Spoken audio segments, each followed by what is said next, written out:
Reading the story. The Legend of Ba Bi Lake. Long ago, every year in Nam Mao village, in today's Bac Kan province, people held a festival to worship the Buddha. Everyone came eagerly to join the celebration.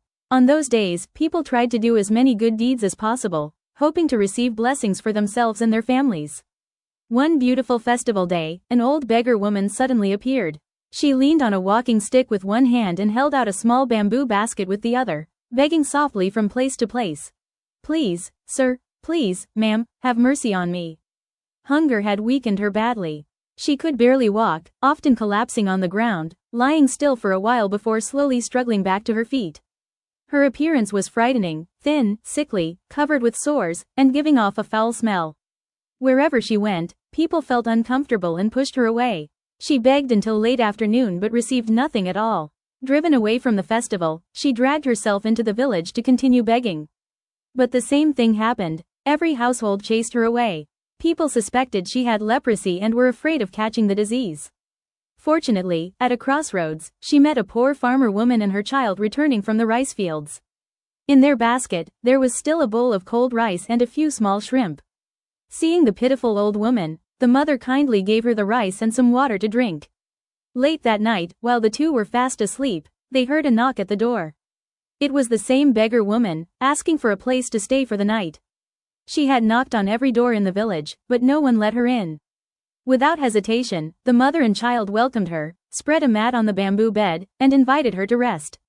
As soon as she lay down, she fell into a deep sleep, snoring loudly like thunder. In the darkness, the two looked toward the bed and were shocked to see it glowing brightly. The weak old beggar was gone. In her place lay a huge water dragon, coiled tightly, its head resting on the roof beam and its tail touching the ground. Terrified, the mother and child closed their eyes and prayed to heaven and the Buddha for protection. The next morning, when they woke up, the dragon had disappeared. On the bamboo bed sat the beggar woman again, preparing to leave. She thanked the mother and child and said, "This village worships the Buddha, but without kindness in their hearts, they are only trading faith for show. They deserve to suffer a great flood. Only you two are truly kind. Take this bag of ashes. After I leave, scatter it around your house. Today, do not go anywhere. Or, if you must, climb to the top of a high mountain to escape the flood." The mother accepted the ashes but asked anxiously, "If the flood comes and I want to save others, what should I do?" The old woman hesitated, then took a grain of rice, bit it open, and gave them the rice husks. "Drop these husks into the water. They will help you do good deeds." Before the mother could ask more, the old woman had vanished. The mother and child followed her instructions and told the neighbors what would happen. But no one believed them. Instead, people laughed and thought they were foolish.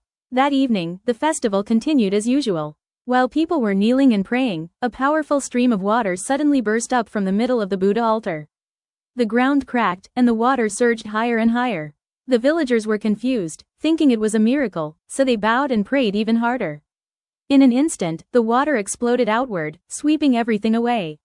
Panic broke out. People ran in all directions, but the ground shook and split beneath their feet, throwing them down. Thunder roared, rain poured like waterfalls, and houses, fields, and land disappeared under the raging flood. A loud roar echoed, and from the water emerged a massive water dragon, circling Nam Mao village until everything was submerged, then vanishing. Meanwhile, the house and garden of the poor mother and child rose higher and higher above the flood, untouched by danger.